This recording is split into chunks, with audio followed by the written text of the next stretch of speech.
সব মশলা একসঙ্গে নিয়ে নিয়েছি, এগুলি দিয়ে রান্না করব আজকে পটল আর আলুগুলি। দেখো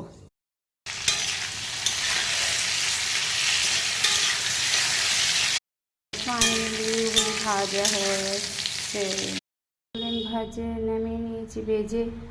এবার পনির দিয়ে দিচ্ছি।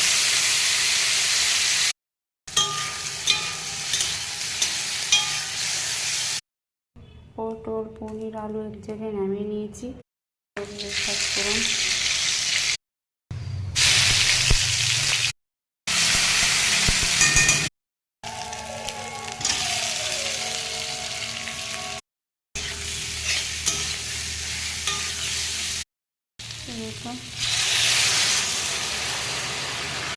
এটা হয়ে এসছে, এবার গরম মশলা দিব।